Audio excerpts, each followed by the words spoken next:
पाप और पुण्य का फल हमारे जीवन के कर्मों का परिणाम होता है। जो अच्छे कर्म करता है उसे पुण्य का फल मिलता है और जो बुरे कर्म करता है उसे पाप का फल भुगतना पड़ता है। यह एक शाश्वत सत्य है जिसे हर धर्म और जीवन दर्शन मान्यता देता है। हमारे कर्म न केवल हमारे वर्तमान को प्रभावित करते हैं बल्कि भविष्य में भी उनका असर दिखा देता है। इसलिए यह जरूरी है कि हम सदैव सही मार्ग पर चले और अपने कर्मों पर ध्यान दें।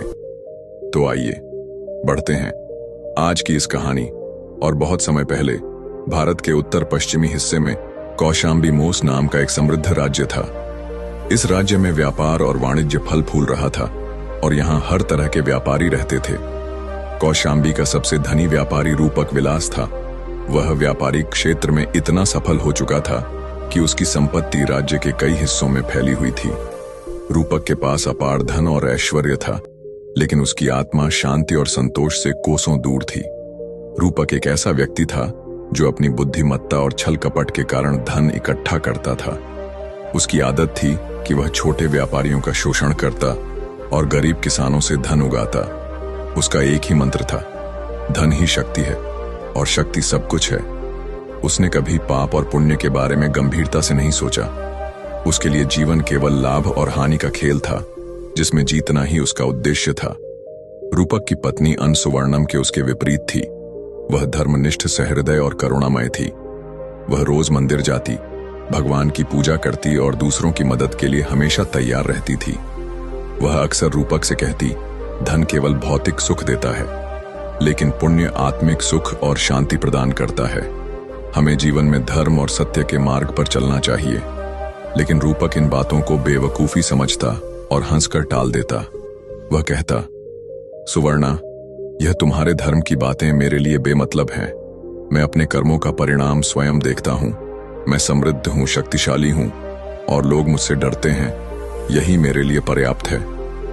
समय बीतता गया और रूपक का व्यापार बढ़ता चला गया। उसका धन और संपत्ति अब इतनी अधिक हो चुकी थी कि वह राज्य के राज परिवार के साथ भी संपर्क में रहने लगा था। राजा का दरबार भी उसे आदर की दृष्टि से देखता था, क्योंकि उसकी आर्थिक शक्ति का प्रभाव राज्य की राजनीति पर भी पड़ता था। रूपक का नाम अब केवल एक व्यापारी तक सीमित नहीं था, बल्कि वह एक राजनीतिक शक्ति के रूप में भी उभर चुका था। रूपक के लिए यह स्थिति आदर्श थी, लेकिन उसका का लोभ यहीं समाप्त नहीं हुआ। उसने देखा कि राज्य के कुछ हिस्सों में गरीब किसान अब भी अपनी छोटी छोटी जमीनों पर मेहनत कर रहे थे। उन जमीनों पर रूपक की नजरें थीं, क्योंकि वह जानता था कि उन खेतों में उपजाऊ मिट्टी है, जिससे वह और अधिक धन कमा सकता है। उसने योजना बनाई कि वह इन किसानों की जमीनें हड़प लेगा और उन्हें अपने व्यापारिक साम्राज्य में शामिल करेगा। रूपक ने अपनी योजना के अनुसार काम करना शुरू किया। उसने किसानों को उधार दिया और जब वे उसे वापस नहीं कर पाए तो उसने उनकी जमीनों को जब्त कर लिया। वह उनके साथ न केवल अन्याय कर रहा था, बल्कि उनके परिवारों को दर दर की ठोकरें खाने के लिए भी छोड़ रहा था। धीरे धीरे रूपक ने गांव के अधिकांश गरीब किसानों की जमीनों पर कब्जा कर लिया और उन्हें अपने व्यापारिक साम्राज्य में मिला लिया। सुवर्णा रूपक के इन कृत्यों से अत्यंत दुखी थी। उसने कई बार रूपक से विनती की कि वह इन पापों का परिणाम समझे और गरीबों के साथ अन्याय करना बंद करे, लेकिन रूपक ने उसकी एक ना सुनी। वह और अधिक संपत्ति इकट्ठा करने में लगा रहा और उसका लोभ लगातार बढ़ता गया। एक दिन गांव में एक साधु आया जो अपनी साधना और ज्ञान के लिए प्रसिद्ध था। वह गांव के लोगों को धर्म और सत्य का उपदेश देने के लिए यात्रा करता था। जब वह सुवर्णा से मिला तो उसने उसे आशीर्वाद दिया और कहा, तुम्हारे पुण्य कर्म तुम्हें जीवन में शांति और मोक्ष की ओर ले जाएंगे, लेकिन ध्यान रहे, पाप का फल अवश्य मिलता है। जिनके हृदय में लोभ और अन्याय का वास है, वे जीवन में अंधकार और दुख का अनुभव करेंगे। सुवर्णा ने साधु से रूपक के बारे में बात की और उसे विनती की कि वह रूपक को सही मार्ग पर लाने के लिए कुछ करे। साधु ने कहा, पाप और पुण्य का फल व्यक्ति को उसकी आत्मा की गहराइयों में अनुभव होता है। रूपक को भी एक दिन इसका परिणाम भोगना पड़ेगा। अभी वह अपने पापों से अंधा हो चुका है, लेकिन समय आने पर उसे इसका एहसास होगा। रूपक की सफलता और शक्ति अब इस सीमा तक पहुंच गई थी कि वह राजा के दरबार में महत्वपूर्ण निर्णयों में भी हस्तक्षेप करने लगा था। उसने अपने व्यापारिक साम्राज्य को इतना विस्तारित कर लिया था कि राज्य की आर्थिक स्थिति भी उस पर निर्भर हो गई थी। राजा को रूपक की आर्थिक शक्ति का सामना करने में कठिनाई हो रही थी, क्योंकि राज्य के कई हिस्सों में उसके व्यापारिक प्रतिष्ठान थे, लेकिन रूपक के भीतर कुछ बदलने लगा था। उसे अब रात में सोने में कठिनाई होने लगी थी।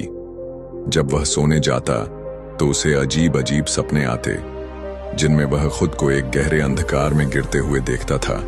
वह सपने में देखता कि जिन किसानों से उसने उनकी जमीनें छीनी थीं, वे सभी उसे श्राप दे रहे थे।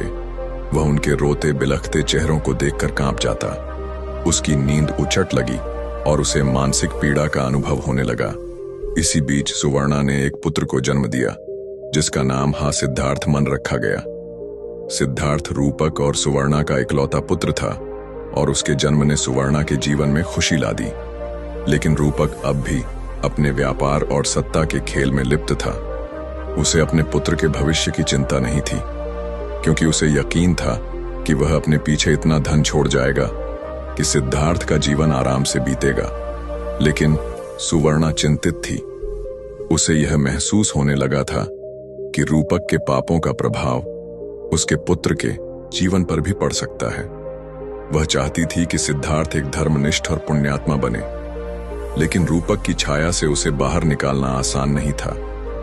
सिद्धार्थ का बचपन एक समृद्ध परिवार में बीता, लेकिन वह अपने पिता की कठोरता और लोभ से अनभिज्ञ नहीं था। जैसे जैसे वह बड़ा हुआ, उसने अपने पिता के कृत्यों पर सवाल उठाना शुरू कर दिया। वह अपनी मां से पूछता, मां, पिताजी हमेशा गरीबों से उनकी संपत्ति क्यों छीन है? क्या यह उचित है? सुवर्णा ने उसे समझाया, बेटा, तुम्हारे पिता को अभी धर्म का ज्ञान नहीं हुआ है। वह पाप और पुण्य का अंतर नहीं समझते। लेकिन याद रखो, हम जो भी कर्म करते हैं उसका फल अवश्य मिलता है। सत्य और धर्म के मार्ग पर चलने से ही हमें शांति प्राप्त होती है। सिद्धार्थ ने अपने मन में यह बात बिठा ली, लेकिन वह अपने पिता से कभी कुछ कहने की हिम्मत नहीं कर पाया। उसका मन अपने पिता के कार्यों से निराश था, लेकिन वह जानता था कि समय आने पर सत्य का प्रकाश सबके सामने आएगा। सिद्धार्थ जैसे जैसे बड़ा होता गया, उसकी जिज्ञासा और चिंतनशील भी बढ़ती गई। वह अक्सर अपनी मां सुवर्णा से जीवन के उद्देश्य और कर्मों के फल के बारे में सवाल पूछता। सिद्धार्थ को समझ में आने लगा था कि पाप और पुण्य का सिद्धांत केवल एक धार्मिक मान्यता नहीं, बल्कि जीवन की वास्तविकता थी।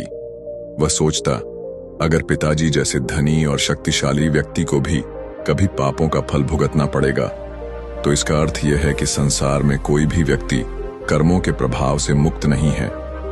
एक दिन सिद्धार्थ ने अपने पिता रूपक सेने का साहस किया। पिताजी, आपने जीवन में बहुत संपत्ति और प्रतिष्ठा हासिल की है, लेकिन क्या आप कभी यह सोचते हैं कि इन सभी संपत्तियों का वास्तविक उद्देश्य क्या है? क्या कभी ऐसा समय आएगा जब यह धन और शक्ति आपके लिए कोई मायने नहीं रखेंगे? रूपक ने अपने बेटे की बात को हंसी में उड़ा दिया।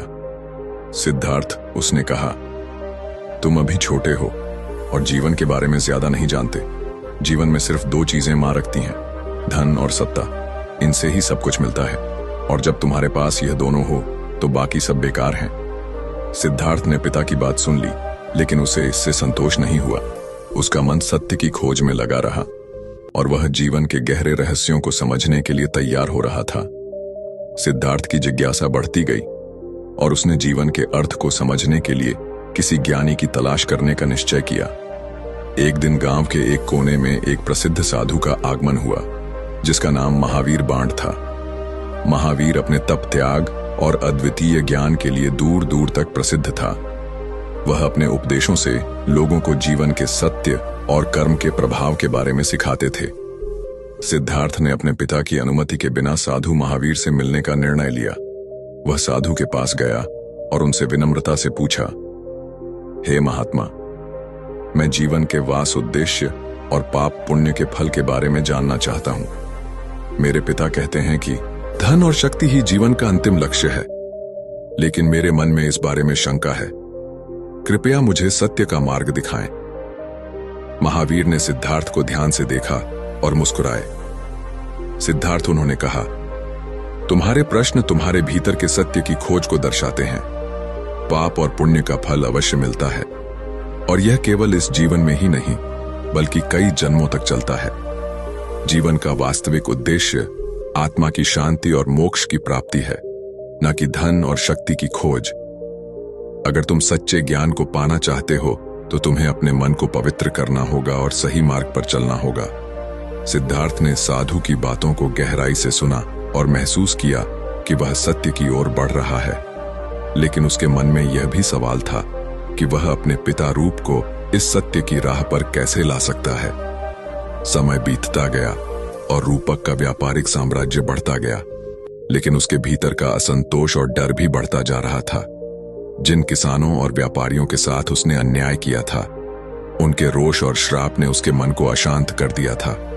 उसे अब हर रात डरावने सपने आते थे, जिसमें वह देखता था कि उसके पाप उसे निगल रहे हैं। एक रात रूपक ने सपने में देखा कि वह एक गहरे अंधकार में गिर रहा है और चारों ओर से उसे किसानों और व्यापारियों की आवाजें सुनाई दे रही हैं, जो उससे अपने हक का बदला मांग रहे थे।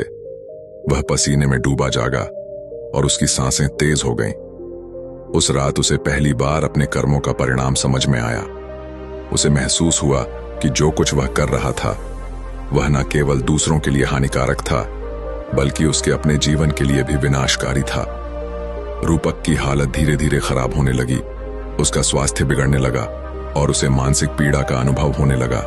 उसने कई वैद्य और चिकित्सकों से मदद मांगी, लेकिन कोई भी उसकी हालत को ठीक नहीं कर पाया।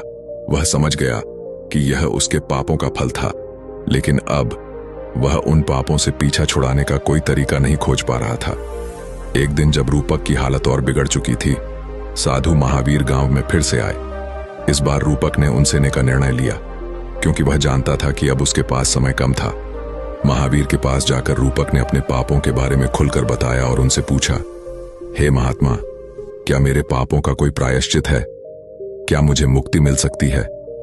महावीर ने शांति से कहा, हर व्यक्ति को अपने कर्मों का फल भुगतना पड़ता है, लेकिन प्रायश्चित और आत्मशुद्धि से तुम अपने पापों से मुक्ति पा सकते हो। तुम्हें अपने जीवन में किए गए अन्याय का प्रायश्चित करना होगा और सत्य और धर्म के मार्ग पर चलना होगा। केवल तभी तुम्हें शांति और मोक्ष की प्राप्ति हो सकती है। महावीर की बातें सुनकर रूपक ने अपने जीवन में पहली बार सच्चे हृदय से प्रायश्चित करने का निर्णय लिया। उसने अपनी सारी संपत्ति गरीबों और जरूरतमंदों में बांट दी और उन किसानों से माफी मांगी जिनके साथ उसने अन्याय किया था।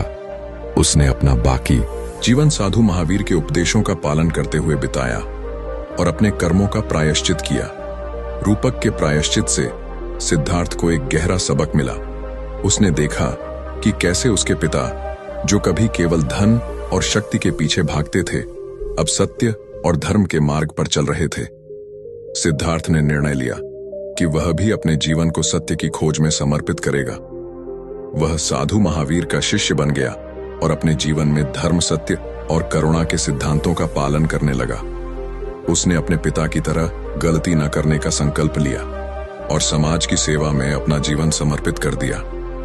यह कहानी हमें यह सिखाती है कि पाप और पुण्य का फल अवश्य मिलता है। चाहे व्यक्ति कितना भी शक्तिशाली या धनी क्यों ना हो, उसके कर्मों का परिणाम उसे अवश्य भोगना पड़ता है। जीवन में केवल धन और शक्ति महत्वपूर्ण नहीं है, बल्कि सत्य, धर्म और करुणा का पालन ही हमें सच्ची शांति और मुक्ति की ओर ले जाता है।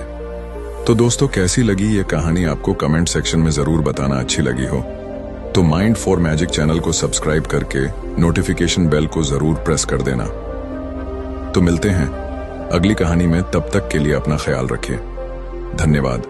नमो बुद्धाय।